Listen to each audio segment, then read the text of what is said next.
আসসালামু আলাইকুম প্রিয় শিক্ষার্থী বন্ধুরা, এখন আমি তোমাদের জন্য স্ক্রিনে যে ত্রিকোণমিতির অঙ্কটি রেখেছি, এই অঙ্কটি পরীক্ষার জন্য খুবই ইম্পর্টেন্ট একটি অঙ্ক। এখন আমি তোমাদেরকে দেখাবো খুব সহজে এই অঙ্কটি সমাধান করে, যাতে তোমরা খুব সহজেই এই নিয়মের অঙ্কগুলো সমাধান করতে পারো। অঙ্কটি করার জন্য আমাদের কি দেওয়া আছে? sec θ প্লাস tan θ সমান কত দেওয়া আছে? m হলে দেখাও যে cosec θ সমান কত? m square plus 1/m square minus 1।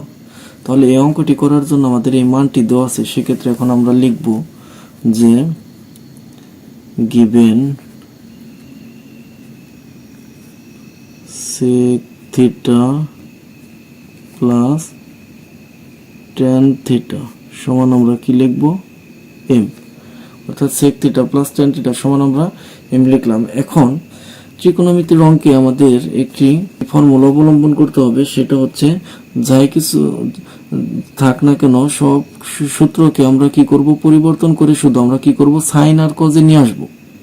শুধু আমাদের কাছে একটাই থাকবে, আমরা কি করব? সবকিছুকে পরিবর্তন করে সাইন আর কি করব? কস, এই দুইটাই আমরা কি করব? রূপান্তরিত করব। তাহলে আমাদের অঙ্কটি খুব সহজেই হয়ে যাবে। এই ফর্মুলাটা আমাদের সব সময় মনে রাখতে হবে, তাহলে আমাদের অঙ্কটি খুব সহজ হয়ে যাবে। সেক্ষেত্রে এখন আমরা কি করব? সেকের পরিবর্তে আমরা তাহলে কি লিখতে পারি? 1/cos। সেকের পরিবর্তে আমরা কি লিখতে পারি? 1/cos θ প্লাস tan এর পরিবর্তে আমরা কি লিখতে পারি? sin θ/cos θ সমান কত? m। এটা আমরা লিখে নিলাম। এখন যেহেতু আমাদের ভগ্নাংশ আছে, সেহেতু আমরা এখানে কি করব? লসাগু করব। তাহলে এখানে আমাদের লসাগুটি কি হবে? cos θ। লসাগুটি কি হবে আমাদের? cos θ। যেহেতু দুইটার নিচে আমাদের সেম জিনিস, সেক্ষেত্রে আমরা কি করব? শুধু উপরেরটা লিখব। তার মানে 1 প্লাস এখানে তাহলে কি হবে? sin θ। 1 প্লাস sin θ সমান কি হবে আমাদের? m। এখন যেহেতু এখানে আমাদের প্রমাণে m এর উপরে স্কয়ার আছে, সেহেতু আমরা কি করব? এখন আমরা কি করব? এটাকে বর্গ করব। এখন আমরা এটাকে কি করব? বর্গ। তার মানে আমরা দুই পাশে এখন আমরা এটাকে কি করে দেব? বর্গ করে দেব। হোল স্কয়ার সাইড নোট দেব কি আমরা? বর্গ করে। সেক্ষেত্রে এখন আমরা কি করব? এই স্কয়ারটা কি আমাদের উপরের অংশেও আছে, আবার কি নিচের অংশেও আছে, আমরা যার যার অংশে পৃথক করে দেব। সেক্ষেত্রে এখন আমরা এখানে লিখতে পারি যে 1 প্লাস সাইন θ, তার কি হবে? হোল স্কয়ার, আর নিচে কি হবে আমাদের? cos স্কয়ার θ সমান এখানে সমান কি হবে আমাদের? m স্কয়ার সমান কি হবে আমাদের? m square. এখন আমরা কি করব?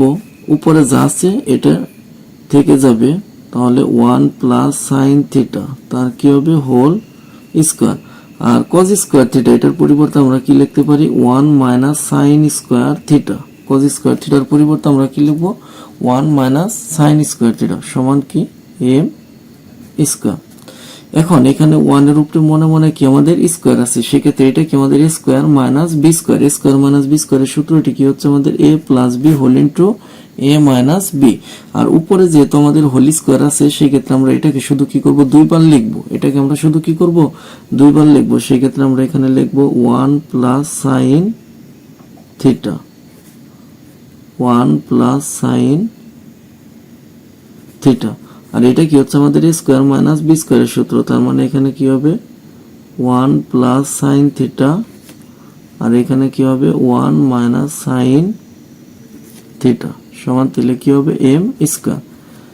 এখন এটা আমরা কি করে দিতে পারি? কেটে দিতে পারি। সেক্ষেত্রে এখন আমাদের এখানে কি থাকছে?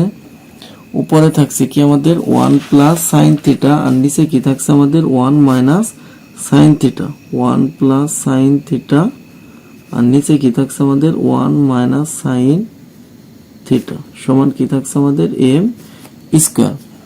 এখন যেহেতু আমাদের প্রমাণ করতে বলছে কি cosec θ সমান m square plus 1/m square minus 1, এইদিকে আমরা লক্ষ্য করলে খুব সহজে বুঝতে পারি যে এটা কি হয়েছে আমাদের? যোজন বিয়োজন। এটা কি হয়েছে এখন আমাদের? যোজন বিয়োজন। আর আমরা মূলত জানি যে যোজন বিয়োজন কখন করব? যখন লব আর হর দুইটাই কি আমাদের সেম থাকবে, শুধু প্লাস মাইনাসটা ভিন্ন থাকবে, সেই ক্ষেত্রে আমরা কি করব? যোজন বিয়োজন। তাহলে এখন আমরা এখানে কি করব, খুব সহজেই এখানে আমরা কি করব, যোজন বিয়োজন করব। যেহেতু উপরে নিচে দুইটাই সেম, শুধু কি ভিন্ন আমাদের প্লাস মাইনাস ভিন্ন, সেই ক্ষেত্রে আমরা কি করব এখন যোজন বিয়োজন। যোজন বিয়োজন মানে কি হচ্ছে আমাদের লবের সাথে হর যোগ, আবার কি হবে লবের সাথে হর বিয়োগ, অর্থাৎ লব প্লাস হর, আবার কি হবে লব মাইনাস হর। সেই ক্ষেত্রে এখন আমরা লিখব লব প্লাস হর। লব কি হচ্ছে 1 প্লাস সাইন থিটা, লব প্লাস হর, হর কি হচ্ছে আমাদের 1 মাইনাস সাইন থিটা, আর নিচে কি হচ্ছে আমাদের লব আগে আমরা লিখে নিব, অর্থাৎ লব কি হচ্ছে আমাদের 1 প্লাস সাইন থিটা, এটা লিখে নিলাম। এখন বিয়োজন, বিয়োজন মানে কি হবে, চিহ্নের পরিবর্তন হবে, অর্থাৎ হর যার আগে যে চিহ্ন বিপরীত হবে। যেমন এখানে 1 এর সামনে প্লাস, তাহলে এখানে কি হবে আমাদের মাইনাস, সাইন থিটার সামনে মাইনাস, তাহলে এখানে আমাদের কি হবে প্লাস। আবার এখানে এটার নিচে আমাদের মনে মনে কি আছে, আমাদের 1 আছে, সেই ক্ষেত্রে এটার যোজন বিয়োজন কি হবে আমাদের এম স্কোয়ার প্লাস 1, আর এখানে কি হবে আমাদের এম স্কোয়ার মাইনাস 1। এখানে আমরা সাইড নোট দিয়ে দেব যে প্লাস মাইনাস করে, প্লাস মাইনাস করে। এখন এখানে আমাদের কি সাইন থিটা, সাইন থিটা আমরা কেটে দিতে পারি, আর এখানে 1 1 আমরা কি করে দিতে পারি, কেটে দিতে পারি। সেক্ষেত্রে উপরে 1 প্লাস 1 তার মানে কত হচ্ছে আমাদের 2, আর নিচে sine theta plus sine theta তার মানে কি 2 সাইন থিটা, 2 সাইন থিটা সমান এখানে আমাদের কি থাকছে m square plus 1 by m square minus 1। এই 2 আর এই 2 আমরা কি করে দিতে পারি, কেটে দিতে পারি। সেক্ষেত্রে এখন উপরে আমাদের আছে কত 1, অর্থাৎ 1 বাই সাইন থিটা সমান আমরা কি লিখতে পারি কোসেক থিটা। সেক্ষেত্রে আমরা লিখব যে অতএব কোসেক থিটা সমান আমরা কি লিখব m square plus 1 by m square minus 1। এটাই কি আমাদের দেখাইতে বলছে। সেক্ষেত্রে এখন আমরা লিখব কি শর্ট। আশা করি এই অঙ্কটি তোমরা খুব সহজেই বুঝতে পেরেছো।